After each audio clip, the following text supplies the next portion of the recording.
मोक्षमार्गस्य नेतारं वेत्तारं कर्मभूव्रतां ज्ञातारं विश्वतत्त्वानां वन्दे तद्गुणलब्धये।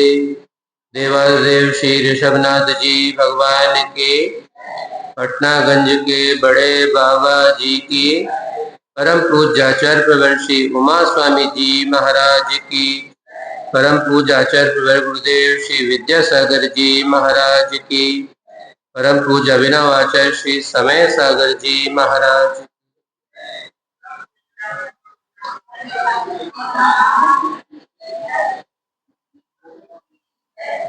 सात तत्वों के अंतर्गत जीव अजीव आश्रव तत्व के प्रसंग पर विषय का निरूपण चल रहा है।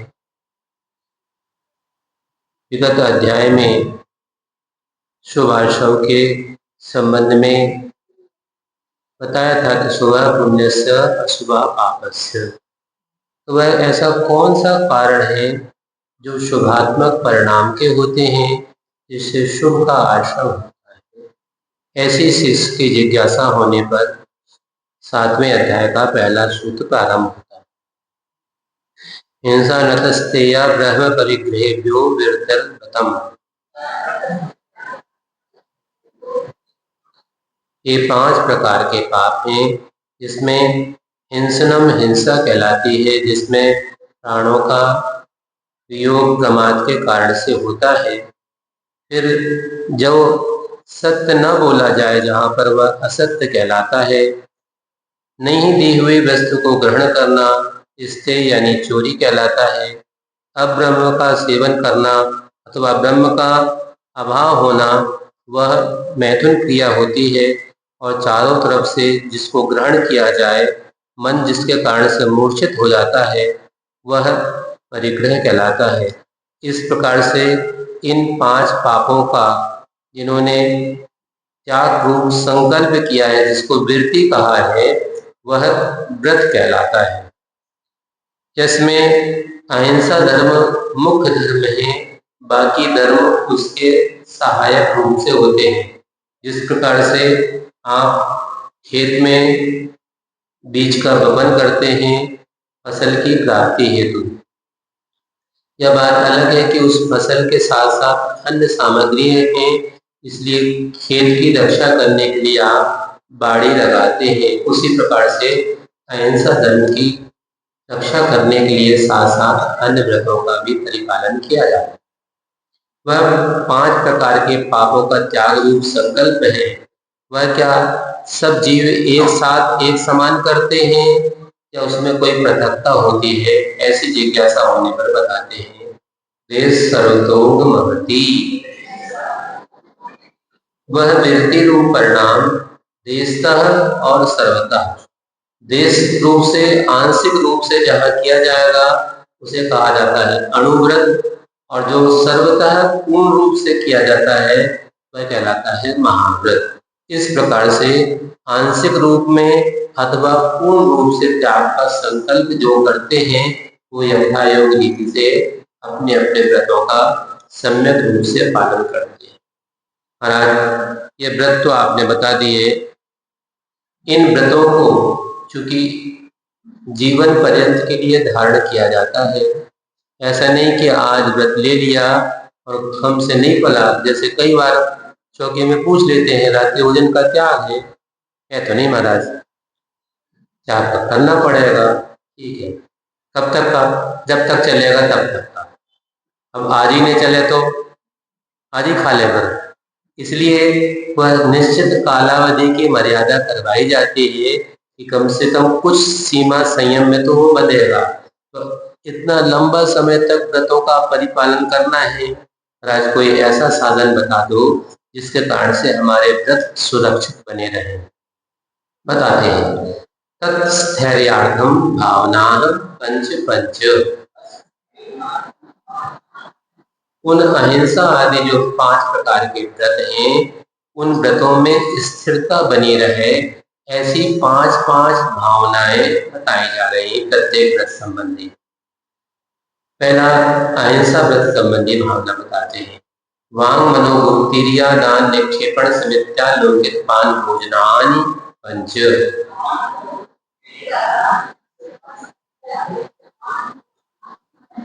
वैसे तो यहाँ लिखा है अहिंसा व्रत संबंधी भावना, किंतु श्री तत्वार सार नाम का एक ग्रंथ है, उसमें ऐसा स्पष्ट उल्लेख है। यह जो पांच पांच भावना आ रही हैं, यह महाव्रत जिन्होंने स्वीकार किए हैं उनके द्वारा पालन किए जाते हैं। आगे और स्पष्ट हो जाएगा। वांग मनोगुप्ति, वांग यानी वचन, वचन की गुप्ति। जब वचन का व्यापार किया जाता है, वह अपने नियंत्रण में रख करके बोलना होता है। यदवा तद्वा बिना विचारे बिना सोचे अगर बोल देंगे तो उससे आपकी और धर्म की दोनों की हानि हो सकती है। उसी प्रकार से मनोगुप्ति, मन को भी नियंत्रण में रखा जाए। यह मन गुप्ति और वचन गुप्ति का रूप जो कार्य है, वह संयम के जो साधक होते हैं, महाव्रत अंगीकार करते हैं, उनके द्वारा ही होते हैं। क्रिया समिति, चलना है, आप भी चलते हैं, किंतु आपका लक्ष्य सामने चार हाथ की भूमि देख करके शोधन करके नहीं होता। कभी आजू में, कभी बाजू में, कभी ऊपर, कभी नीचे। और कई बार तो यहाँ तक देखा गया है कि व्यक्ति हाथ में मोबाइल लिए है और मोबाइल देखता चला जा रहा है और चला जा रहा है। सामने नाली आ जाए तो नाली में ही गिर पड़े। कई बार ऐसा देखने में आता है कि छत पे चले गए और वो यहाँ से वहाँ, वहाँ से यहाँ, यहाँ से वहाँ तक आ रहे हैं, जा रहे हैं। और बात अब उसकी अगर मुड़ेर ना बंधी हो तो कभी तो व्यक्ति नीचे भी टपक सकता है। ये सब असावधानी, लापरवाही होती है। इसलिए जब चलें तो कम से कम सामने देख करके चलें। सामने देखते हुए भी जीवों की विराधना ना हो। कई बार बिहार में शौचालय क्रिया में शावक साथ में चलते हैं, उनको इशारा करना था, भैया इतनी बड़ी सड़क है, सरकार ने बनाई है, टैक्स फ्री है, आपको कोई जीएसटी भी नहीं लगी, रोड टैक्स भी नहीं लगा है, कम से कम सड़क पे तो चलो। ये बाजू में चल रहे हो आप, वहां पर घास भी है और जीवों के बिल भी हैं, अगर चल ही रहे तो सड़क पे आ जाओ। तो आप चलते तो हैं, किंतु जीवों की विराधना हमारे द्वारा न हो ऐसी सावधानी नहीं रखते। इसलिए यहाँ कहा जा रहा है कि देख करके सामने देखते जाओ, चलते जाओ, सामने भी नहीं देखना, नीचे चार हाथ की भूमि को देख करके चलना। यह क्रिया समिति कहलाती है। फिर आदान निक्षेपण समिति है, भूमि को देख करके शोध करके वस्तु को उठाना और रखना। आलोकित पान भोजन, और सूर्य के प्रकाश में देखकर वस्तु को खाना और पीना, यह क्रिया भी महत्वपूर्ण है। पुराने जमाने में जो भोजनशाला आपकी बनती थी, वहाँ पर्याप्त प्रकाश होता था, किंतु आज कहीं कहीं किन्हीं किन्हीं के घरों में देखने में आता है कि घर का जो कोई कोना उपयोग में ना हो, उसे भोजनशाला के स्थान पर अब वो भोजनशाला नहीं रह गई, किच जहाँ हो वो किचन हो गया। छोटा सा, छोटा जितना हो उतना किचन बनाओ, क्योंकि बाजू में डाइनिंग टेबल लगाना है, उसके लिए बड़ी जगह चाहिए, क्योंकि बैठ करके खाना है तो अंधेरे में ही आपका भोजन बनता है और अंधेरे में ही आप खाते हैं। इसलिए फिर ये देख करके आलोकित पान भोजन की तो क्रिया होना संभव नहीं। फिर भी अगर चाहे तो जैसे यहाँ भी देखा एक दो मकानों में कि उन्होंने ऊपर वाले भवन में छत तो बनी है, पर उन्होंने अहिंसा व्रत का सम्यक रूप से पालन करना है, इसलिए उन्होंने ऊपर वाली जो सीलिंग है उसको थोड़ा सा काट लिया है और उसमें कांच लगा दिया है। ऐसे कांच के ब्रिक्स भी आती हैं, इतनी मोटी मोटी ईंट आती हैं, आप चाहे तो ऊपर भी लगवा सकते। महाराज ऊपर तो हमारे यहाँ किराएदार रहते, वहां नहीं लगवा सकते। आप चाहे तो सामने की दीवार पर भी लगा सकते हैं, तो वहां से प्रकाश रिफ्लेक्ट होकर के बाहर भीतर आ सकता है। यह आलोकित पान भोजन की बात हुई। अब सत्यव्रत संबंधी पांच भावना, क्रोध लोभ वीरत्व हास प्रत्याख्यानान्य बीज भाषणम च पंच।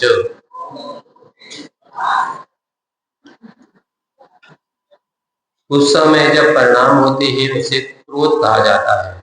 जहाँ कुछ प्राप्त करने की वांछा होती है वहाँ लोभ होता है। जहाँ पर भय की परिणाम बने रहते हैं वह विरुद्ध होता है। और जहाँ बात बात पर हंसने की क्रिया होने लगती है वहाँ पर हास होता है। इन चारों के त्याग का संकल्प करने पर ही सत्यव्रत का परिपालन होता है।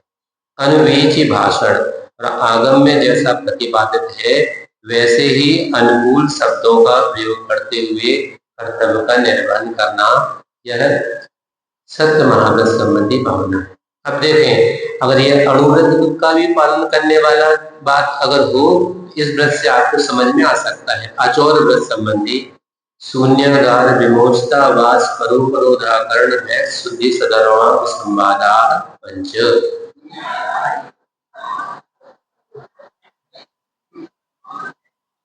पर्वत, गुफा, वृक्ष, कुटर, नदी, तट आदि जो निर्जन स्थान है जिनका कोई स्वामी ना हो, ऐसे स्थान पर निवास करना वो कहलाता है शून्यागार।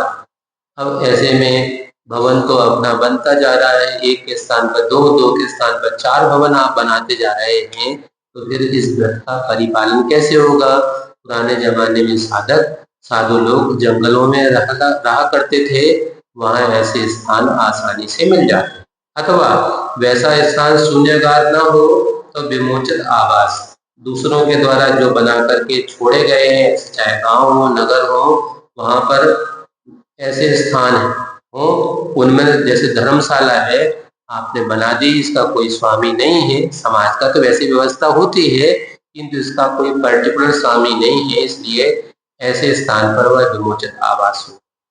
परोपरोधाकरण, हमारे स्थान पर तुम न घुसियो, ऐसा भी वह विचार नहीं करता। भैक्ष शुद्धि, आचार शास्त्र में जैसा प्रतिपादित है वैसे भोजन की चर्या का शुद्ध रूप से परिपालन करते हुए आहार जल आदि का सेवन करना। सधर्म अभिसंवाद, तो सधर्मी जन है उनके साथ में बातचीत होती है तो वह पहले वाद होता है फिर संवाद होता है। अगर संवाद समीचीन रूप से चलता रहे तो अपना विचारों का आदान प्रदान होता है, और यदि वह संवाद कुछ विपरीतता में बदल गया तो फिर विवाद होने में देर नहीं लगती। इसलिए सधर्मी जनों से कोई विवाद नहीं करना। ब्रह्मचर्य व्रत संबंधी 5 भावना बताते हैं। स्त्री राग कथा श्रवण तन मनोरांग निरीक्षण पूर्व रतानुस्मरण रसेश रस स्व शरीर संस्कार त्यागा पंच।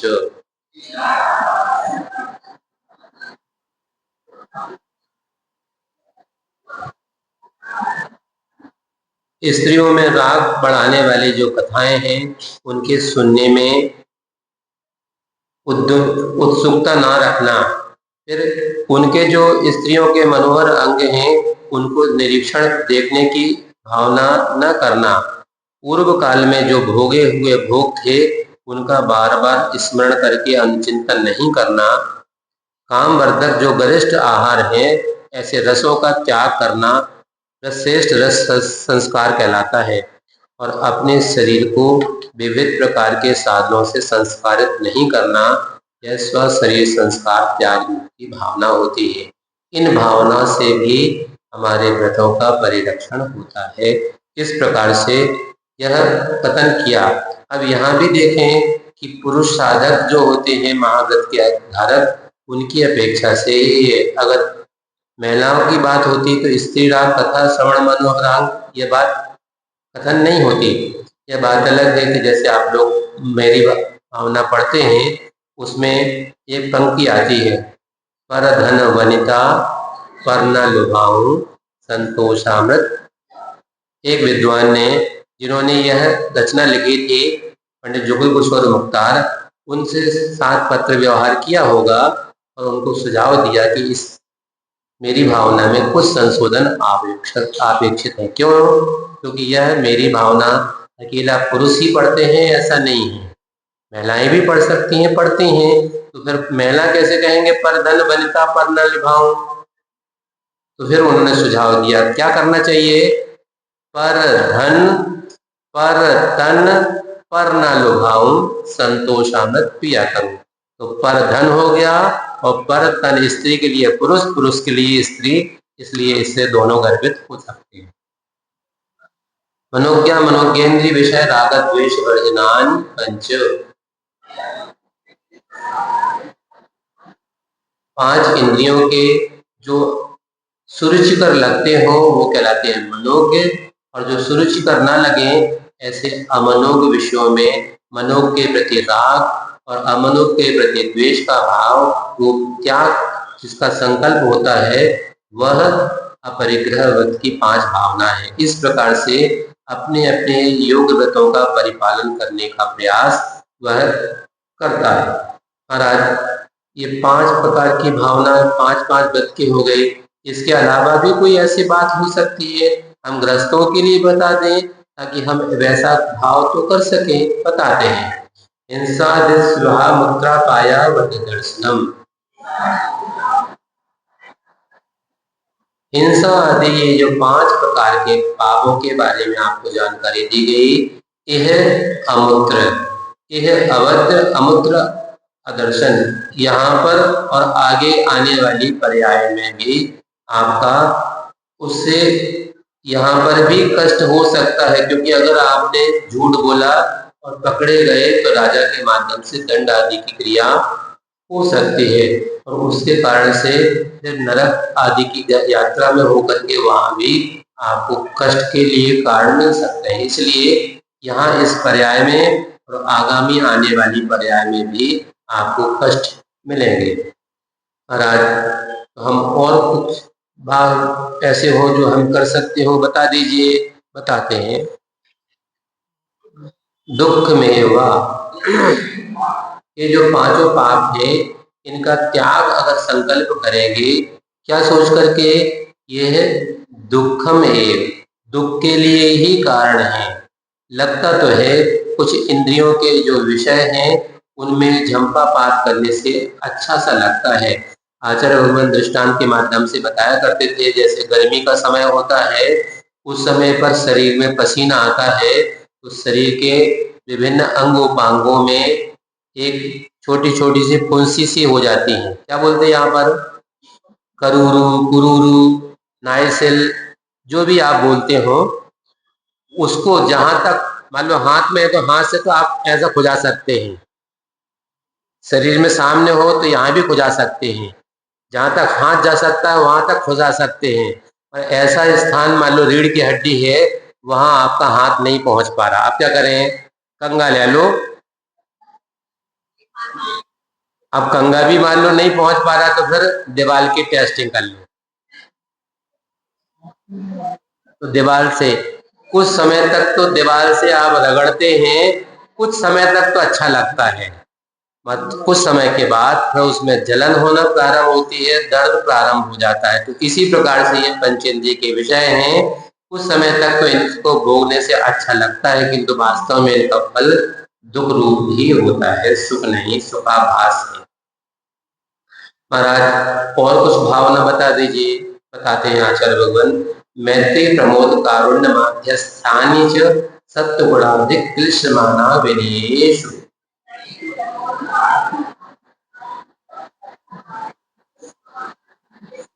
ये 4 प्रकार की भावना अगर हमारे परिणामों में वास कर जाएं तो हम होने वाले पापों से बच सकते हैं। क्या है, सत्व जो जीव हैं उनके प्रति आगे और पीछे संबंध है उनका, तो मैत्री भाव रखना है। किनके प्रति, मित्रता का भाव, आत्मीयता का भाव रखना है सत्व यानी जीवों के प्रति। प्रमोद का भाव, जो गुणवान है उन गुणवानों को देख करके प्रसन्नता का भाव होना, अनुराग का भाव होना, वह है गुणाधिक, हमसे जो अधिक गुणवान है उनके प्रति। कारुण्य, क्लिश्यमान, जो कष्ट में पड़े हुए जीव हैं उनको देख करके अंतरंग भाव में करुणा होना।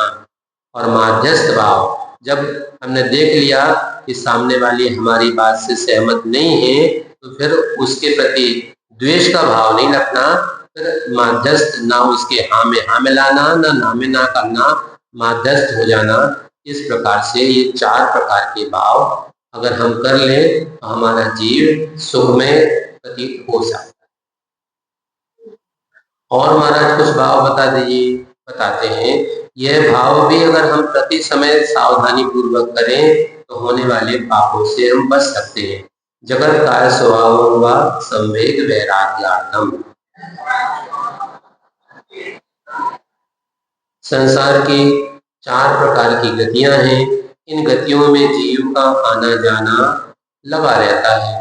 और काय यानी शरीर, यह शरीर भी जीर्ण शीर्ण होता रहता है। इसको देख करके जगत के स्वभाव का चिंतन करने से हमारे भीतर संवेग का भाव आता है। हमने तो मकान बनवाया है, ऐसा मकान बना है कि पूरे रहली नगर में उसके सानी का दूसरा नहीं। ऐसा अहंकार हमारे मन में आ गया। किंतु जब पता चले कि बुर्ज खलीफा है दुबई में और कई मंजिलों, कई नहीं कई सैकड़ा मंजिलों में वो बिल्डिंग बनी है, तब लगेगा उनके भवन के सामने तो हम ऊँट के मुंह में जीरे के समान है। काय को अहंकार कर रहे हो। ऐसा भाव जब आए, और काय यानी शरीर, शरीर को नहलाने धुलाने खिलाने पिलाने ओढ़ने में कि हम अपना धर्म समझ रहे हैं, किंतु धर्म त्याग का है, ना कि इसके श्रृंगार करने का। इसलिए काय के स्वभाव का चिंतन करेंगे तो काय के प्रति वैराग्य भाव आ सकता है, आ जाता है। आचार्य भगवान कहा करते थे कि 2 प्रकार के दर्शन होते हैं, एक सांख्य दर्शन है और एक बौद्ध दर्शन है। अगर आप शरीर को लेकर के जाएं अस्पताल में, देखें कि आपको कोई कष्ट है, शरीर में फोड़ा हुआ है, ठीक नहीं हो रहा है, चले जाओ किसी अस्पताल में, और वहाँ अस्पताल में जब देखेंगे किसी का हाथ कटा है, किसी का पैर कटा है, तब आप उससे अपनी तुलना करो कि तो तुम्हारे जी कौन दुख है। मृत्यु महोत्सव नहीं चल रहा है यहाँ पर, और उसके कष्ट से अपने कष्ट की तुलना करेंगे तो हमारे भीतर में फिर लगेगा कि नहीं, उससे तो हमारा बहुत लाख गुने अच्छे हैं। ऐसा भाव आने से हमारा भाव अच्छा होता है। महाराज हिंसा क्या कहलाती है, आपने अहिंसा धर्म के बारे में तो बताया, हिंसा क्या कहलाती है हम नहीं समझ पाए, बता देते हैं। प्रमत्त योगात् प्राण व्यपरूपणम हिंसा। कसाय सहित अवस्था में जब मत्त हो जाता है तब उसे प्रमत्त कहते हैं। कसाय की कुछ तीव्रता हो जाती है, ऐसे दशा को प्रमाद कहा जाता है। और वह प्रमाद आगम में वैसे अनेक प्रकार का बताया है, फिर भी मोटे रूप से 15 प्रकार का है। 5 इंद्रियां, 4 कसाय, 4 प्रकार की विकताएं। कौन सी विकताएं हैं? स्त्री संबंधी, राजा संबंधी, चोर संबंधी और भोजन संबंधी कथाएं होती हैं। इनमें ही अगर बैठे और पुराण बचना शुरू हो जाए, जैसे दुकान होती ना, दुकान मंगल की, और होते ही बाहर पट्टी पे बैठ गए और फिर बचन का प्रारंभ है। कौन से पुराण की? निंदा पुराण की बचन का प्रारंभ कर दी। उनके ते ऐसो बहु, उनने ऐसो ही कही थी, ऐसो ऐसो हो रहा है, इसमें तो मन लग रहा है, किंतु वहां बैठ करके धर्म के 2 बोलों की चर्चा अगर हम कर लें तो होने वाले पाप से हम बच सकते हैं। इसलिए यह भोजन की चर्चा अगर शुरू कर देते पे तो इतनी आपकी चर्चाएं राष्ट्रीय स्तर की, अंतर्राष्ट्रीय स्तर की हो जाएंगी। और धर्म के बारे में चर्चा करें तो हमें कौन बताया आज बात। आप निद्रा, और बैठे बैठे भी धर्म की बात शुरू हो तो कब निद्रा देवी आधमकती है पता नहीं चलता है, तो वह अपना प्रभाव दिखा जाती है। इसी प्रकार से स्नेह रागात्मक परिणति होती है। यह सब प्रमाद के लिए कारण बनते हैं। महाराज झूठ असत्य क्या कहलाता है ये बता दीजिए। असत अभिधान मन्युतम ऋतम सत्यम। ऋत यानी सत्य, जो सत्य ना हो वह असत्य कहलाता है। और उस असत यानी अप्रशस्त कार्य है। वचनों को बोलते समय अगर आपने सावधानी नहीं रखी तो कभी भी आपके मुंह से झूठ हो सकता है। रत्तादानम स्थेयम, बिना दी हुई वस्तु को ग्रहण कर लेना वह स्थेय कहलाता है। महाराज सब वस्तु दे ही जाए कोई जरूरी नहीं है क्या? नहीं, ऐसे भी हैं कि जो बिना दी हुई भी आत्मा ग्रहण करती रहती है। ऐसी क्या अवस्था होती है? कर्म और नौकर्म वर्गणाएं हैं, वो कोई न देता है न लेता है। हमारे जहाँ आठ प्रदेश हैं वहाँ ही वह नौकर वर्गणाएं कर्म वर्गणाएं हैं। हमारे आत्मा में प्रदेशों में परिस्पंदन हुआ और वहां पर वह नौ कर्म कर्म वर्गणाएं अपने अपने योग रूप में परिवर्तित हो गई। कैसे समझ में आए हमें? जैसे आप अभी यहाँ बैठे हैं, आपको कोई आवाज आ रही क्या? नहीं आ रही। माइक की आवाज के अलावा कोई संगीत की आवाज आ रही क्या? नहीं आ रही। यहीं पर आप ट्रांजिस्टर लगा लें, तो जो स्टेशन आपको सुनना हो तत्संबंधी वर्गणाएं तो यहाँ हैं। सिस्टम अगर आपका लग जाए तो वो संबंधी आपको स्टेशन सुनने में आ जाएंगी। उसी प्रकार से आत्मा जहाँ है वहाँ ही वो विश्वसोपचार के रूप में वर्गणाएं हैं, वो कर्म या नो कर्म रूप में परिवर्तित हो जाते हैं। अब ब्रह्म क्या कहलाता है? मैथुन ब्रह्म। रति जन सुख की प्राप्ति के लिए स्त्री पुरुष में मैथुन संबंधी जो क्रिया होती है वह मैथुन कहलाता है। यह भी पाप के लिए कारण होता है। इसमें भी कई बार ऐसा होता है, लोग बताते हैं कि महाराज मोबाइल में अच्छाइयाँ भी हैं और बुराइयाँ भी हैं, पर आप कुछ देखना चाहते थे और देखते देखते कहाँ से कहाँ पहुँच गए आपको स्वयं पता नहीं चलता और कहाँ बुराइयों में आप लिप्त हो गए। ऐसे कार्यों से भी हम बच सकते हैं। महाराज वो व्रतम कहा था, तो व्रत जो धारण करते हैं उनका कोई लक्षण है क्या? हाँ बताते हैं। न शल्यो व्रती।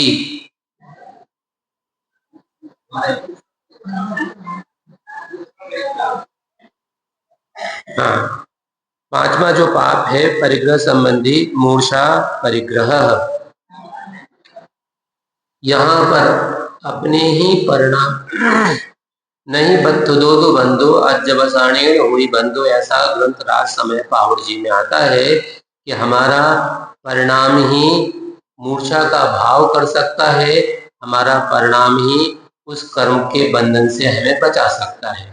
व्यक्ति है, सेठ जी हैं, करोड़पति अरबपति हैं, किंतु वह जब अपने से बड़े श्रेष्ठ भगवान के दर्शन करने के लिए गुरुओं के चरणों में जाते हैं तो अपने आप को अकिंचन समान मान लेते हैं। भले ही आचार्य भगवान बताया करते थे, जैसे जहाँ आचार्य भगवान की दीक्षा हुई थी, कहाँ हुई थी दीक्षा?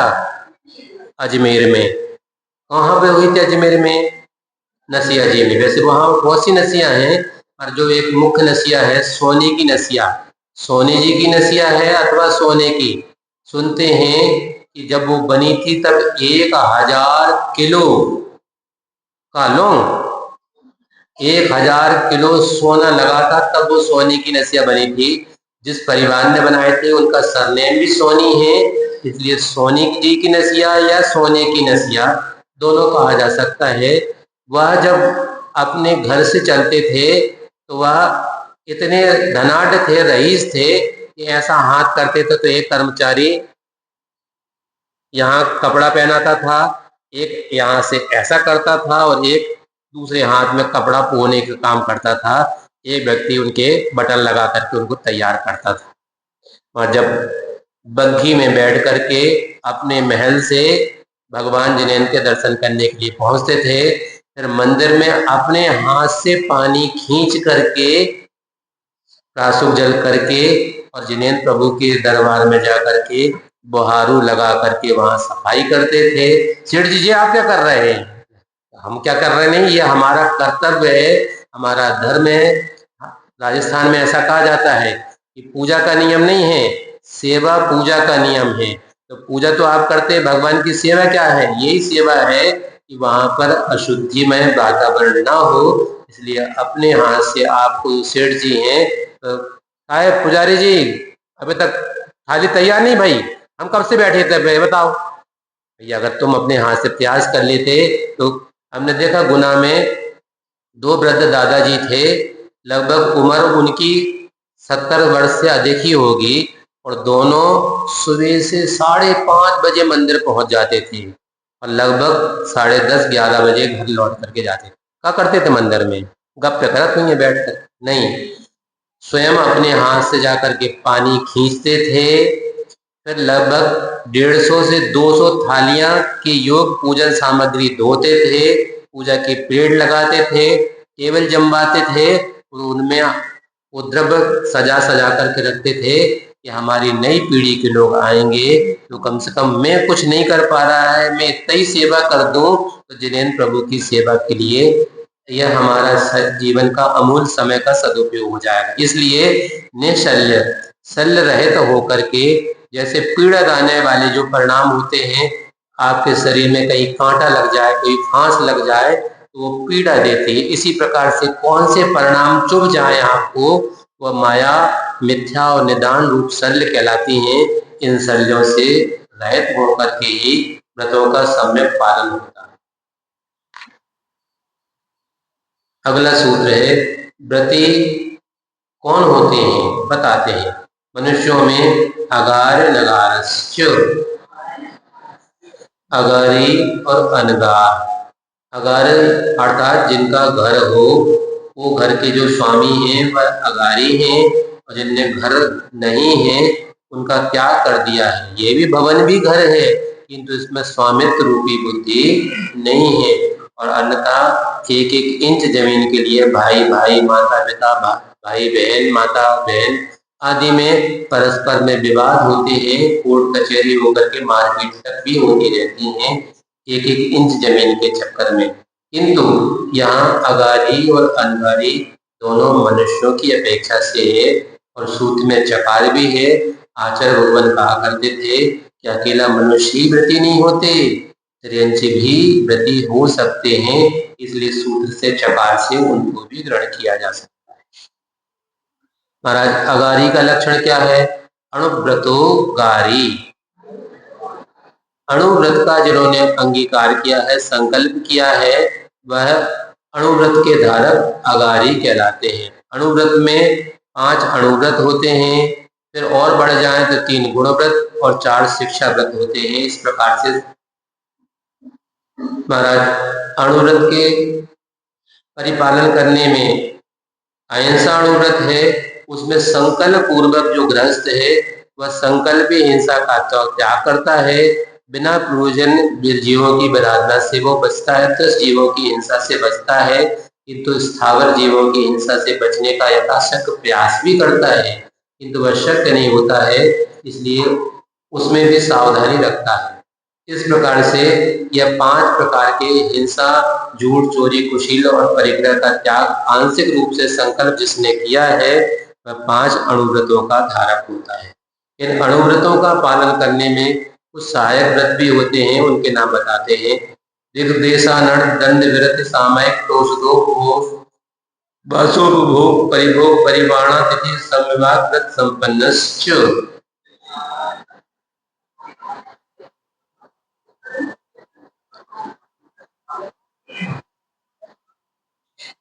5 अणुव्रत का धारण करने के बाद दिग्व्रत दिशाओं का परिमाण कर लेना। महाराज दिशाओं का परिमाण कैसे करें? हम और ना जान सकें तो जैसे मान लो वर्तमान में आप कहाँ, चीन में रहते कि जापान जर्मनी, कहाँ रहते हैं? भारत में रहते हैं। तो हम भारत का नक्शा तो जानते हैं, ऊपर कश्मीर है, नीचे कन्याकुमारी है। एक तरफ नॉर्थ ईस्ट में पूर्व के प्रदेश हैं, अरुणाचल प्रदेश, मिजोरम आदि, और यहाँ पर गुजरात है। इतनी ही अगर हम मोटे रूप से भारत की जितनी सीमा वर्तमान की है, इससे बाहर आने जाने का हमारा त्याग का संकल्प अगर हम कर ले, महाराज नेपाल जा सकते क्या? अब विदेश जाने का त्याग हो। भूटान जा सकते नहीं, भूटान का भी त्याग हो, विदेश की सीमा में आ गया। पाकिस्तान भी नहीं जा सकेंगे, बांग्लादेश भी नहीं जा सकेंगे, बर्मा में भी नहीं जा सकते, क्योंकि ये सब विदेश देश ही देख ले तो बहुत बड़ी बात है, विदेश का चक्कर छूट जाएगा। इसलिए जिसकी जितनी मर्यादा हो, हमने एक व्रती का जीवन का प्रसंग पढ़ा था, कहाँ के थे ये तो नहीं लिखा उनका जीवन में, मगर उनका परिग्रह का परिमाण में उन्होंने अपनी जो दिग्व्रत बनाया था, एक तरफ बीना को बनाया, एक तरफ पकौरा जी को बनाया, एक तरफ कुंडलपुर के बड़े बाबा को बनाया, और एक तरफ का शायद ध्यान नहीं आ रहा चौथा कहाँ का था। तो इसका मतलब वो इसके बीच के ही कहीं के निवासी रहे होंगे कि हम जाएंगे तो इतना ही, इससे बाहर जाने आने का हमारा त्याग। आचार्य भगवान बताया करते थे, और सरसेठ भागचंद सोनी हैं, उनके जो दादाजी या परदादाजी रहे होंगे, वह तीर्थराज समय शेखर जी जाने के लिए उस समय बैलगाड़ियों से यात्रा होती थी। उन्होंने लगभग 100-150 व्यक्तियों को तैयार किया कि हम सबके खर्चा हम उठाएंगे और अपन सब तीर्थराज समय शेखर जी की यात्रा के लिए चलते हैं। लोगों ने कहा कि अपन सब इतने 200 लोग चल रहे हैं, उस जमाने में आज से 100-150 साल पुरानी बात रही होगी, तो कम से कम एक आध कोई विद्वान को साथ में कर ले। हाँ हाँ, तो अच्छी बात सलाह दी। एक विद्वान थे पंडित सदा सुखदास जी कासलीवाल, जयपुर में थे। उनके पास में खबर भेजी कि पंडित जी साहब आप हमारे साथ चलें, आप खर्चा की बिल्कुल चिंता नहीं करना, आपके रहने की, आने की, खाने की सब व्यवस्था हमारी तरफ से रहेगी। उन्होंने वहीं से हाथ जोड़ करके लिख दिया पत्र में कि क्षमा करें, मैं नहीं जा पाऊंगा। क्यों नहीं जा पाएंगे आप? हमने परिग्रह का परिमाण में दिशाओं का परिमाण कर लिया है। समय शेखर जी हमारी यात्रा की जो मर्यादा है उससे बाहर है, इसलिए अब हम यहाँ बैठ करके उनको वंदना करते हैं। और तीर्थ क्षेत्र के लिए, हाँ, तीर्थ क्षेत्र का भी हमें कोई विकल्प नहीं है, ऐसा उनका संकल्प था। व्रतों का अच्छे से पालन करना हमारा भाव है। तो इस प्रकार से देश दिग्व्रत हो गई, फिर देश व्रत। आज का हमने मर्यादा बना ली। मान लो हमें आज 10 लक्षण चल पर्व चल रहे हैं, अब हम आज तो रैली से बाहर नहीं जाएंगे, मगर फोन आ गो कि खेत में अमुक काम आवश्यक है, आपको आना है, अब जाए कि नहीं जाए? अब जब हमने रैली की मर्यादा बना ली तो रैली के बाहर अब आने जाने का, रैली तो बहुत दूर की बात, बस हम इतना ही अपने घर से जिन मंदिर और मंदिर से अपना घर, इसके अलावा कहीं नहीं जाएंगे। और आज फलाने के तब लगुआ है, अब तो बेला बटने हैं, डब्बा बटना, बेला नहीं डब्बा बटने, अब ले चले कि नहीं चले? अब आने जाने का हमारा विकल्प ही नहीं है। इस प्रकार से दिग्व्रत हो गया, देश व्रत भी हो गया। देश व्रत के बाद अनर्थ दंड व्रत, जिसमें उपकार न हो करके पाप का ही जो कारण हो, वह अनर्थ दंड व्रत कहलाते हैं। वह भी उससे बचने का काम प्रयास किया जाता है। क्या है? हिंसा संबंधी अनर्थ दंड रस्सी, चाबुक, लकड़ी आदि हैं जो अस्त्र शस्त्र के लिए काम होते हैं, उनका अगर हम उपकरण के रूप में देने का काम करें तो हिंसा का दान कहलाता है। अपध्यान, बैठे बैठे किसी के बुरे भाव के प्रति बुरे भाव करना मन में, या अपध्यान है। दुष्कृति, ग्रंथों में हिंसा आदि के वर्धन की काम बताने वाली काम वर्धक क्रियाएं अगर किसी ग्रंथ में पढ़ने में आ जाए, उसी में जैसे उपन्यास है, व्यक्ति से कहे पुराण पढ़ लो महाराज, बहुत बोर सा लगता है, 1-2 पेज पढ़ने के बस दिमाग गर्म सा हो जाता है। वो उपन्यास हाथ में पकड़ा दे तो वो रात के 2 बज जाए, 4 बज जाए, जब तक समाप्त ना हो तब तक पढ़े जाएंगे। व्हाट्सएप, फेसबुक, इंस्टाग्राम, टेलीग्राम अगर चलाना पड़े, उसमें समय कितना निकल गया, 4-4 घंटे निकल जाए, पता नहीं चलता है। मगर धर्म की बात सुनते से ही नींद आने लगती है। यह आपका दुष्श्रुति का ही एक प्रकार से प्रकारांतर है। ब्रह्मचर्या, बिना देखे बिना शोधे पानी आदि का कई बार देखने में आता है कि बॉल पकड़ी और सच्चाई प्रारंभ हो गई। क्यों? व्यर्थ में हिंसा का काम। आप अपने मकान का कर रहे हो तो बात अलग है, आप सड़क भी धो रही हैं।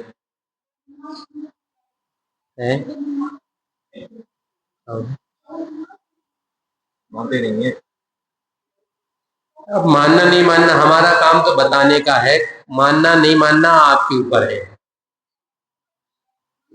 इसलिए नहीं मानते, इसलिए बताए ना, ये भी उचित नहीं है। बताना अपना काम है, मानना नहीं मानना उनके ऊपर है। पर बताते बताते कभी ना कभी उनको समझ में आ सकता है कि ये ऐसा करना चाहिए। शिक्षा व्रत में क्या है? मुनियों के जैसे, पुरुषों को मुनियों के समान, महिलाओं को हारिकाओं के समान बनने की जिससे शिक्षा मिलती है, वो सामायिक प्रोषदोपास, उपभोग, परिभोग, परिमाण व्रत और अर्थविभाग व्रत, इस प्रकार के 4 प्रकार के शिक्षा और व्रत होते हैं। इनका भी वह यथा योग रीति से पालन करता है। निर्दोष रूप से व्रत का जिसका पालन करने का संकल्प होता है। महाराज, व्रत तो हमने ग्रहण कर लिए, बहुत से माताएं बहनें अथवा पुरुष भी जिन्होंने प्रतिमाओं का संकल्प किया है, आते महाराज ऐसो आशीर्वाद दे दो, कैसो देते भैया। और आज अंत में हमारा समाधि मरण हो जाए। जीवन भर साधना इसी के लिए तो की जाती है, इसलिए वह संलेखना कैसे करना है, मारणांत की संलेखनाम जोशिता। संलेखना कसाय और काय दोनों को कृष करने रूप क्रिया होती है, वह मरण के अंत समय में ही काम आती है।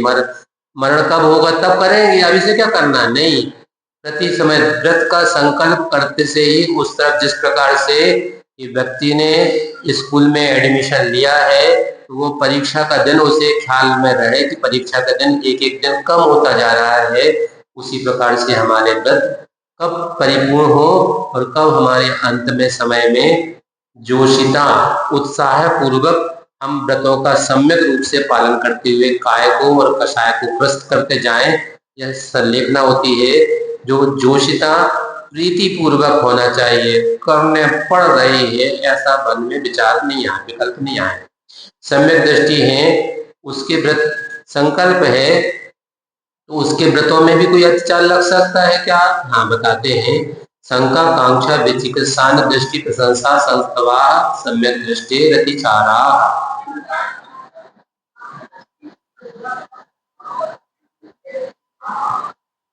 सूक्ष्म जिनोदतम तत्व हेतु नैव हन्यते, ऐसा ग्रंथों में उल्लेख आता है।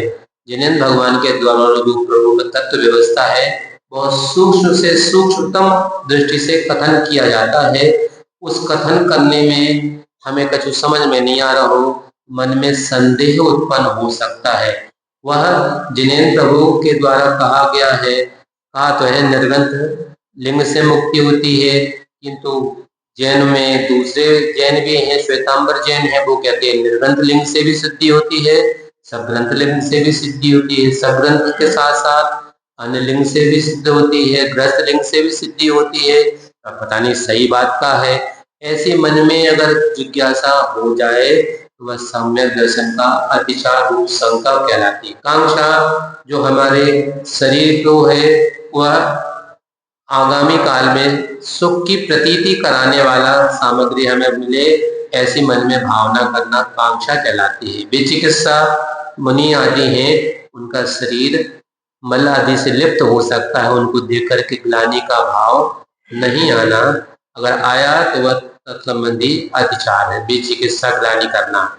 अन्न दृष्टि प्रशंसा, जो अन्न दर्शन जैन दर्शन से बहिर्भूत हैं, वैसे व्यक्तियों के गुणों को देख करके मन में जो भाव आता है वह अन्न दृष्टि प्रशंसा है। और प्रशंसा के बाद उनका गुणगान अगर आप करना प्रारंभ कर देते हैं तो यह भी अतिचार दोष के लिए कारण होता है। सम्यक दर्शन का व्रतशीलेषु पंच पंच यथाक्रमम, व्रतों को अणुव्रतों को अगर सुरक्षित रखना है और उनके साथ साथ सप्तशील व्रत हैं उनको भी सावधानी पूर्वक परिपालन करने के लिए उस संबंधी भी 5 अतिचार बताए जाते हैं। पहला, अहिंसा व्रत संबंधी बंध बदत छेदाति भारारोपणान पानिरोधा। जैसे कोई जहां जाना चाहते हैं वहां जाने से उन्हें रोकना, यह बंध है। कई बार ऐसा होता है, जैसे गाय है तो उसका बछड़ा है, वह बछड़ा अपने माँ के पास जाना चाहता है और आप उसको अगर बांध करके रखे हैं, तत्संबंधी व्यवस्था के लिए करना अलग चीज है। बच्चा भी है आपका, अब वो भूखा है, अपने माँ के पास आना चाहते हैं और माँ 16 के वस्त्र पहने हैं, दूर दूर दूर दूर, छू छू छू छू छू, तो फिर छू छू का 16 के चक्कर में उस बच्चे के साथ में अति भारारोपण भी हो सकता है। बंध के बाद बध, किसी जीवों का हिंसा तो नहीं करेगा किंतु निर्ममता पूर्वक, कई बार देखने में आता है, जैसे मान लो कुत्ते हैं, वह जा रहे हैं, लठिया आपके हाथ में है, एक उसके पैर में मार दी, वह घायल हो गया, चोटिल हो गया, वह कहीं कहीं कहीं कहीं कहीं करता हुआ जाता है, लंगड़ाता हुआ चल रहा है। इस प्रकार से यह डंडा चाबुक बैत आदि से उनको मारना ही उनका वध कहलाता है। अति भार आरोपण, जितना उसकी सीमा है, क्षमता है, उससे अधिक भार उस पर लादना। जैसे कि पुराने जमाने में तो जानवर हुआ करते थे ढोने में, अब बैलगाड़ी में 2 बैल लगे हैं और आपके पास में मान लो 14 बोरा अनाज है, उसको घर लेकर के आना है, तो फिर क्या करें? 5-5 बोरा है, 3 बार ढो लो, 5 दूनी 10 हो जाएंगे, एक बार में 4 आ जाएंगे। अरे भैया एक बार की ढुलाई और काहे फालतू में लगवा रहे हो? एक काम करो, तुम तो 7-7 लाद दो, 2 बार में आ जाएंगे। अब वो जो जानवर के ऊपर आपने लाद दिया है वह चल ही नहीं पा रहे हैं, तो यह अति भार का आरोपण हो गया है। इसी प्रकार से सरकार ने श्रम कानून के अंतर्गत भी ऐसी व्यवस्था बनाई है कि 14 वर्ष से छोटी उम्र के बच्चे हैं, अगर आप उनको काम पे लगाए हैं तो यह उनके साथ नाइंसाफी है, उचित नहीं है। इस प्रकार से आज के ज़माने में बच्चे हैं, अब आपकी मजबूरी है कि बच्चों को पढ़ाना है, मगर जितनी उनका शरीर का वजन है उतना बस्ता उनके ऊपर पीछे लटका रहता है, उनको ढोना पड़ता है। अन्न पान निरोध, जितना उसको खाना या पानी आदि की व्यवस्था देना चाहिए, समय पर उपलब्ध ना कराना, यह भी प्रथम अहिंसा व्रत के अतिचार के लिए कारण है। सत्यानुव्रत के अतिचार क्या है? मिथ्योपदेश, रहो व्याख्यान, कूट लेख, क्रिया न्यासापहार, साकार मंत्र भेदा।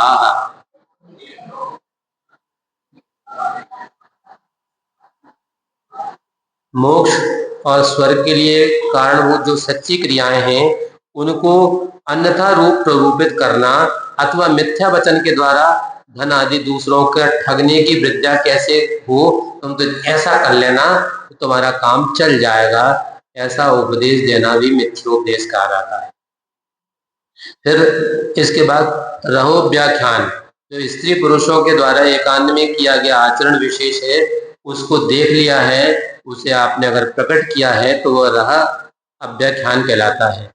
कूट लेख क्रिया, जो लिखा पढ़ी हुई है, जैसे दृष्टांत में लोग ऐसा कहा करते हैं कि कोई व्यक्ति अपढ़ है, पढ़ना लिखना नहीं जानता है, आपकी दुकान पर आया कि सेठ जी पैसा चाहिए है, अच्छा ले आए का गहनो हो, गहनो भी ले आए, कल ले आए, चांदी ले आए, चलो ले आओ, ठीक है, कितने पैसे चाहिए? इतने रुपया चाहिए, ठीक, क्या ब्याज ब्याज कर लेंगे सेठ जी? ये देखो वैसे तो बाजार में 3 रुपया सैकड़ा है, और तुम हमारे पुराने आसामी हो तो 2 रुपया सैकड़ा ब्याज कहला। सेठ जी 2 रुपया तो बहुत होता, पर उठाओ दूसरी जगह जा। नहीं नहीं सेठ जी, लेना तो आप ही से हैं, 2 रुपया ले लो, अब ठीक है, ठीक है, लिखा पढ़ी कर लें, हाँ इतनी राशि आपको देते हैं, 2 रुपया सैकड़ा का ब्याज लगेगा, चक्रवर्ती ब्याज लगेगा, सब आपने रनवा लिया, दस्तखत करो।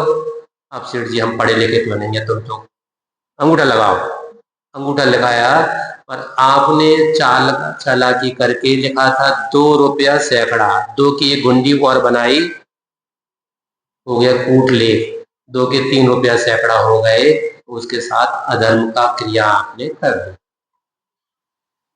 न्यासापहार, जो रखी हुई धरोहर है, अब पिताजी तो चले गए, क्या कहते सेठ जी क्या अपना सामान रखा है, जब पैसा हो तो उठा लेना। अब उठाएं कैसे?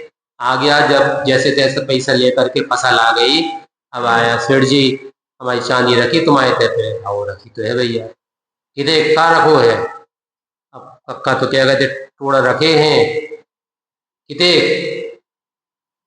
क्या तो रखे थे 2 किलो ही है, अच्छा हम देखते हैं, हाँ ठीक है 2 किलो है, ले जाओ, जाके तो 4 किलो थे, अब जी कह रहे 2 किलो है तो 2 किलो ले जाओ, तो बाकी के 2 किलो आपने न्यास का अपहार कर लिया, यह भी दोष है। जब पैसा आप ले रहे हैं, मैं ब्याज पे ले रहे हैं, उसे पूरी सामग्री देना चाहिए।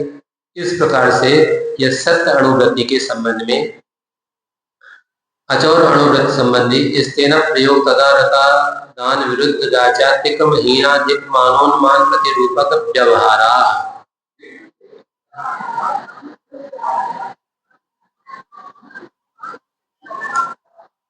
स्वयं चोरी करना अथवा दूसरे को प्रेरित करके चोरी कराना अथवा चोरी किए हुए कार्य की अनुमोदन करना, ये कहलाता है स्तेन प्रयोग। फिर तद आरता दान, जो चोरी की हुई वस्तु है, सेठ जी सोना है, आप खरीदोगे क्या? वो खरीद सकते हैं, कितना है? 5 तोला सामान है, क्या भाव दोगे? अब अकेले में चर्चा करेंगे, सबके सामने चर्चा नहीं। हाँ, ठीक, बताओ अकेले में बताओ कितना क्या भाव लेंगे? अब वैसे तो 1 लाख रुपया है, अरे हमें नहीं चाहिए, हम लोग वो ले लें कैडबरी का। नहीं सेठ जी रख लो आप, क्या भाव में दोगे? हम तो 50,000 रुपये तोला से ज़्यादा नहीं दे सकते। सेठ जी बहुत आधे हो जाएंगे, और इससे ज़्यादा कैसे दे देंगे हम? ये मैं थोड़ा बहुत बट्टा, सेठ जी थोड़ी बहुत तो बट्टा होगा, इतना थोड़ी कि आधा बट्टा निकल जाएगा। बात 60,000 में पक्की कर ली। अपन सोच रहे कि 40,000 रुपया तोला, 40 पंचे 2 लाख रुपया अपन ने बचा लिए। 1 घंटा बाद पुलिस आ गई कि वो चोरी का माल आया, आपके यहाँ बेचा गया है, अब चलो थाने। थानेदार बुला रहे आपको, तो उतरे फिर 2 लाख रुपया उनके दे आओ। तो फोकट में उतर 2 लाख रुपया दे आए और अपनी बेइज्जती और करवाया है। इसलिए ऐसा काम इस दिन आरता दान नहीं करना चाहिए। विरुद्ध राजा के जहाँ जो राजा का जैसे नियम है उसके अनुरूप ही पालन करना, उसका हीन अधिक न करना। मानोन्मान, जो तौलने की वस्तुएं हैं उनके लेने देने की क्रिया है। आचार्य भगवान बताया करते थे, बुंदेलखंड में एक नगर में वो वहां से बिहार करते हुए आ रहे थे, एक व्यक्ति साथ हो गया, आचार्य जी हम आपके साथ चल रहे हैं। चलो भैया, क्या करते हो? महाराज थोड़ा सा छोटा सा काम है, गल्ले का काम।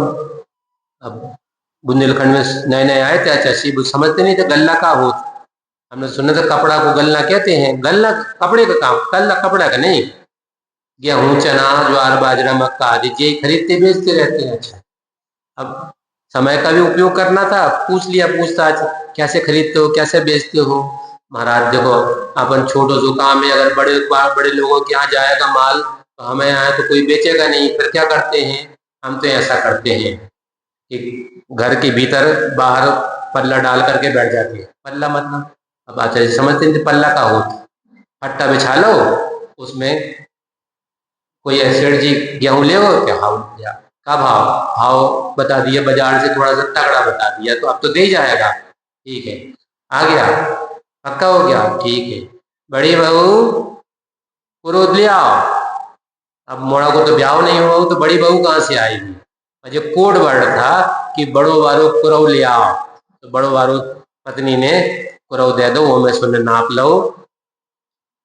अब कोई खरीदने आ गया, सेठ जी गेहूं है, का भाव है, का भाव, बाजार से सस्तो भाव बता दो तो दे ही जाएगा। छोटी बहू कुरो ले आओ। अब जब मोड़ा आपको ब्याह ही नहीं बहु, तो छोटी बहू बड़ी बहू, जो कोड वर्ड थे कि बड़ी का है तो बड़ो बारो ले आइयो, छोटी का है तो छोटो बारो ले आइयो।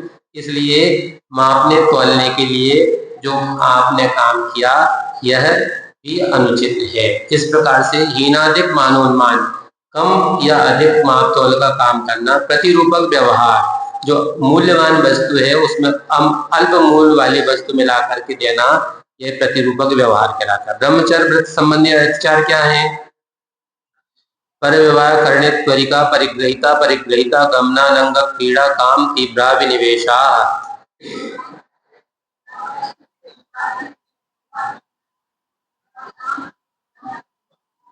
अपनी जो कन्या है उसका विवाह किया जाता है, अथवा अपने घर परिवार के सदस्यों का विवाह किया जाता है। किंतु पुराने जमाने में तो ऐसा देखने में आता था, किसी किसी के जेब यहाँ भरी रहती थी, कैसे? टीपना से, कुंडलियों से भरी रहती थी, हम मिलाने का काम कर देते हैं।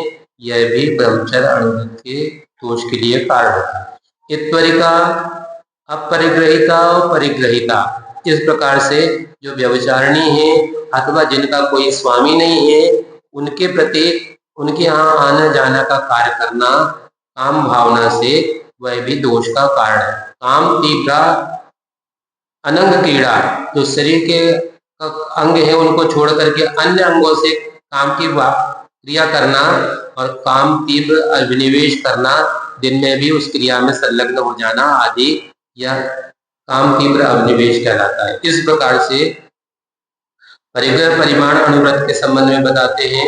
क्षेत्र वास्तु हिरण्य सुवर्ण धन दान दासी दास कुप भांड प्रमाणाति क्रमाः।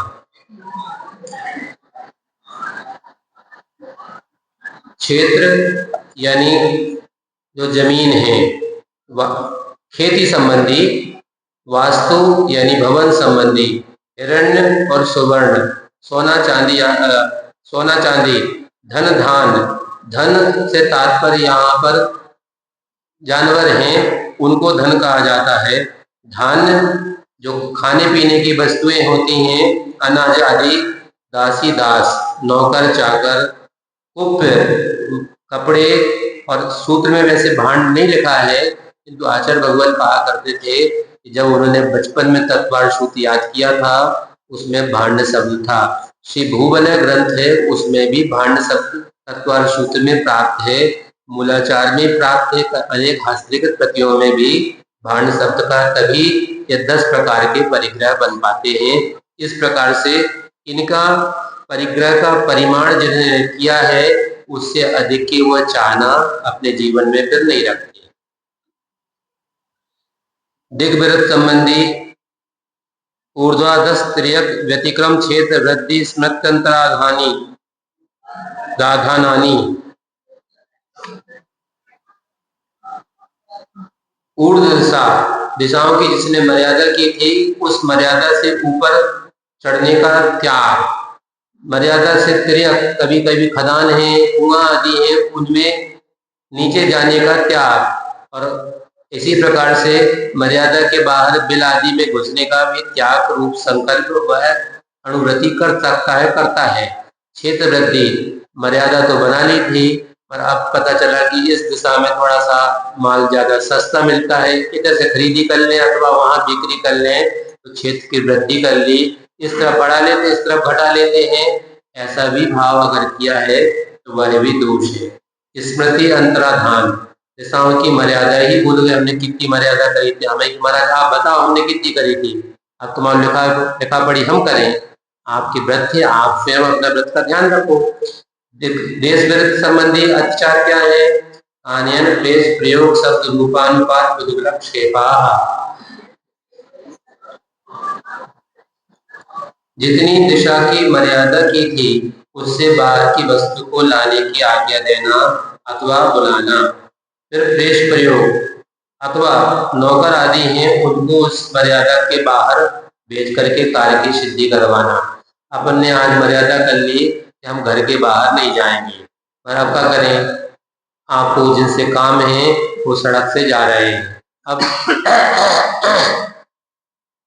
ऐसी आवाज आपने खांसने की थी तो सामने वाले ने आप, अरे अरे सेठ जी का कुछ काम है का, हाँ आ जाओ आ जाओ, तो आपने खांस करके भी शब्द का कर दिया, ताली बजा करके अथवा कथन करके, यह आपने उसे शब्दानुपात हो गया। रूपानुपात, आप बैठ गए और कर्मचारी काम कर रहे तो सेठ जी बैठे हैं, सही सही काम करते चलो, तो रूपानुपात है। फिर उद्गलक्षेपा, अब मर्यादा के बाहर काम करवाना है, हमें तो जाना नहीं है, यहाँ से ही, जैसे कभी कभी ऐसा देखते हैं कि स्कूल में शिक्षक बच्चों को पढ़ाते हैं, अब आज के जमाने में तो प्रतिबंधित होता जा रहा है, उन्हें चाक ऐसी ली और जो सो रहा था उसको यहीं से जगाने के लिए अब नाम लेंगे तो भी वो सो ही रहा है, इसलिए उसको चाक थोड़ा सा स्पर्शित हो जाएगी। इसी प्रकार से आपने किसी के ऊपर उद्गलक्षेप किया है तो वह भी मर्यादा के बाहर का काम है। अनर्थ दंड विरुद्ध है, कंदर्प बौद्ध कुछ मौखर्या समीक्षाधिकरणों भोग परिभोग परिभोगानर्थक ज्ञान,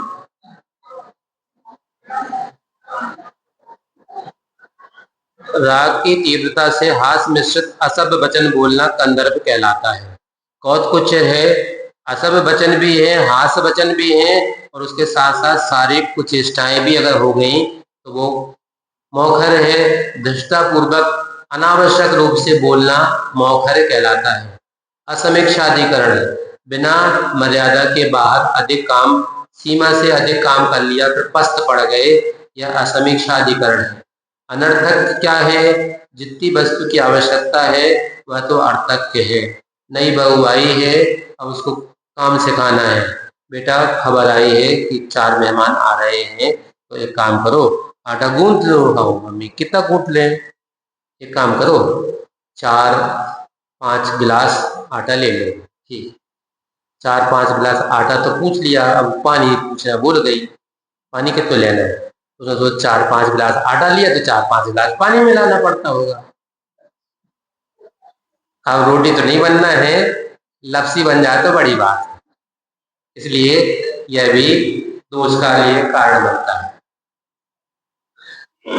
अधिक मूल्य वाले जो वस्तु है उसका भोग उपभोग की वस्तु को ग्रहण करना, अनावश्यक आवश्यकता से अधिक वस्तुओं का भोग उपभोग रखना, यह उपभोग परिभोग के अंतर्गत आता है। इस प्रकार से सामायिक शिक्षा व्रत के 5 अतिचार कौन से हैं? योग दुष्प्रणिधा नानादर स्मृत्युनुपस्थानानि,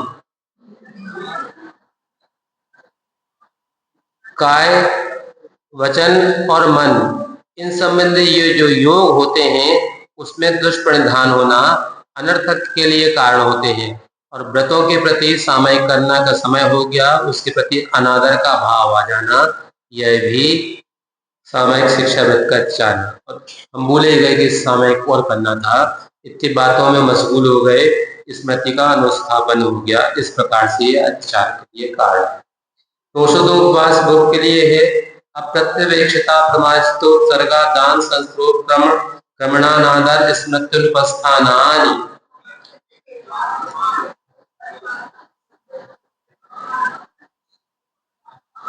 जीव हैं या नहीं है ऐसा अपनी आंखों से देख करके प्रमार्जन आदि का काम करना, यह तो प्रमार्जित का है। अथवा कोमल पिछी है अथवा कोमल वस्त्र आदि से परिमार्जन करना, यह तो उचित है, किंतु बिना स्थान का निरीक्षण किए मल मूत्र का विसर्जन करना उत्सर्ग कहलाता है।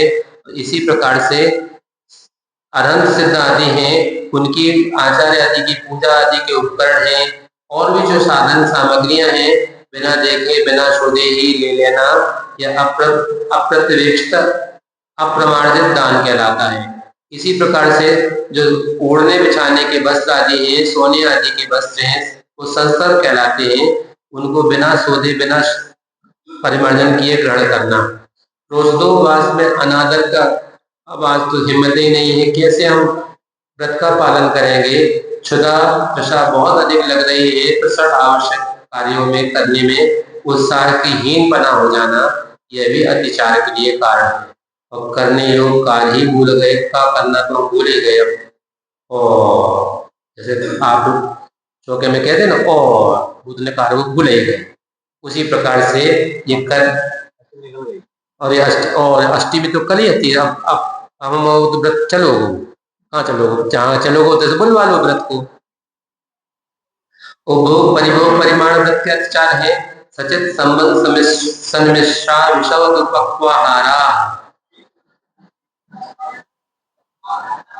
जो चेतन सहित है, जीव सहित है, वह सचित का कहलाता है, और ऐसे सचित आहार को ग्रहण करना वह इस उपभोग परिभोग परिमाण व्रत संबंधी अतिचार में बता रहे कारण क्या है।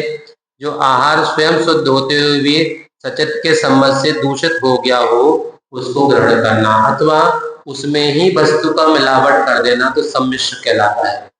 इसी प्रकार से अविषम आहार, जो इंद्रियों की पुष्टता के लिए कारण हो, वृक्ष हो, वह इंद्रियों की पुष्टि के लिए कारण हो, कामोद्रेक आदि के लिए कारण हो, वो वृक्ष कहलाते हैं। ऐसी वस्तु को ग्रहण करने से बचना। फिर 2 पक्व आहार, जो पका हो वो तो सही है, किंतु अध पका हो, कई बार देखने में आता है, जैसे रोटियां होती ना, उनकी जो बाटें होती है किनारे, वो पहले तो जब चूल्हे पे चलती थी, चूल्हा तो आज भी है, और वो चूल्हा जो मिट्टी का रहता था वो अलग था। आप गैस में आप ऐसा ऐसा भले कर लो, और किनारे की कच्ची रह जाती है। पापड़ है वो अभी कच्चा रह जाता है, सही ढंग से बरसात का समय है ना, सीण लग जाती है, नहीं सेक पाता है। और वो, अथवा पुराने जमाने में सेकने की क्रिया होती थी, तो वो फूल करके कुप्पा हो जाती थी, इसलिए कहते हैं फूल करके कुप्पा मत हो। पर आपने उसको सेकने के थोड़ा सा चक्कर में वो काली काली उसमें चिट्टा और पड़ गए, तो वो 2 पक्व हो गए। अर्धपक्व है, ठीक से ना पका हो, वह भी 2 पक्व है, अधिक पक गया है तो वह भी दुष्पक्व है। इस प्रकार से अति समविभाग व्रत के अतिचार बताते हैं। सचित निक्षेपा विधान पर व्यपदेश मासर कालातिक्रमा।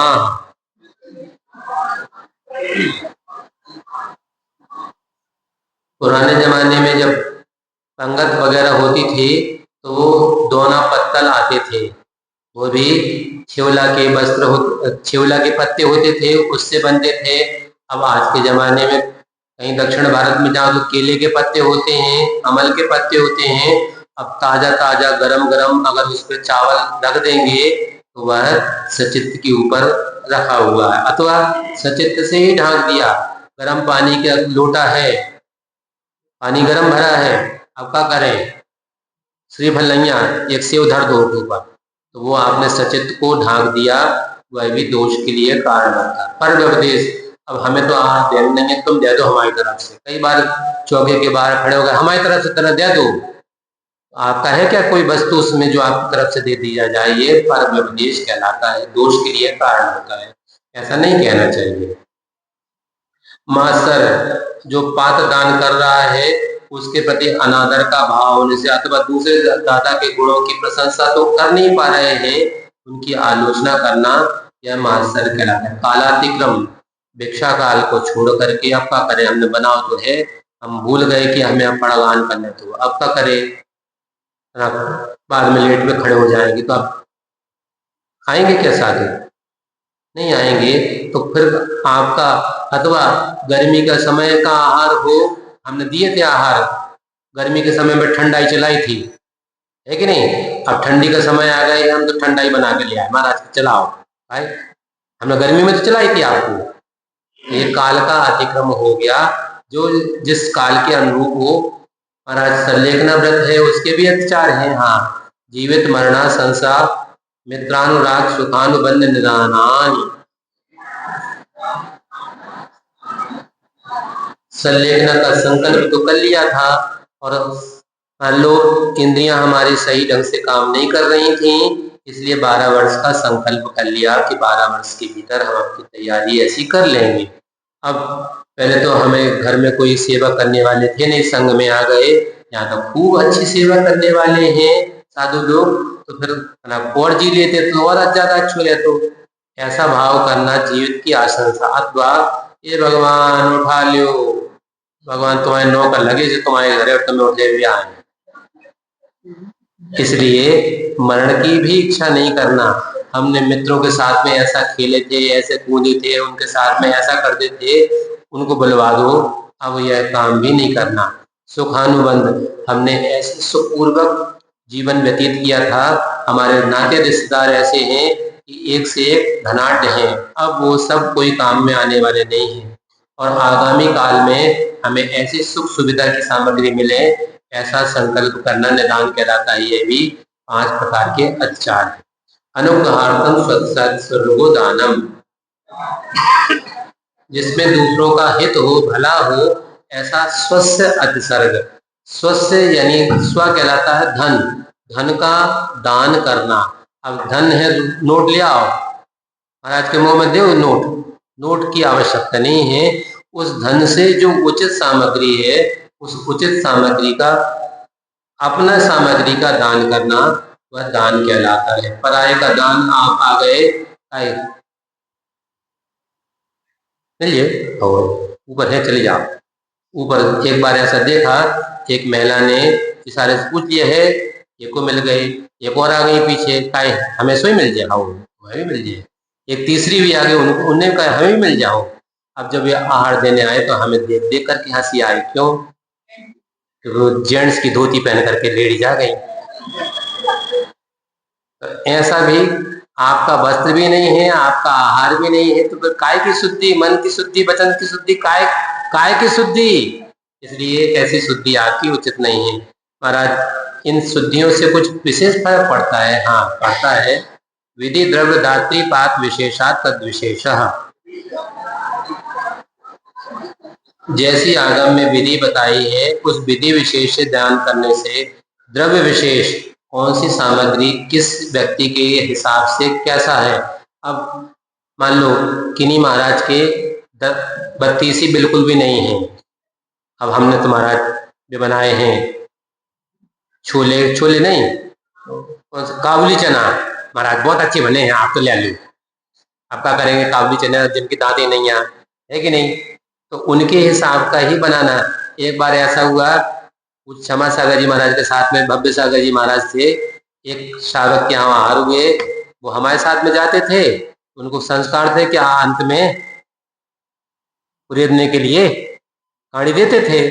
अब भव्य सागर जी महाराज के उनके यहाँ आहार हुए, उनके एक भी दांत नहीं थे, उन भाई ने उनके हाथ में पकड़ा दी, जकाया, हमें क्या काम की जा। इसलिए कौन सा द्रव्य किसके काम का है वह ध्यान रखना। पात्र विशेष, आचार्य हो, तीर्थंकर भगवान का जीव हो तो कहना ही क्या है, आचार्य परमेष्ठी हो, उपाध्याय परमेष्ठी हो, जो ऐसे साधु परमेष्ठी हो अथवा अणुव्रती हो, केलक जी हो, चुल्लक जी हो, आरिका माता हो, चुल्लिका माता जी हो, अथवा त्यागी व्रती हो, 10 प्रतिमा 9 8 7 6 जो प्रतिमाधारी श्रावक हो उनके प्रति बहुमान बनाए रखना, इन सब से आपके दान की विशेषता होती है। बोलिए आचार्य गुरुवशी विद्यासागर जी महाराज की।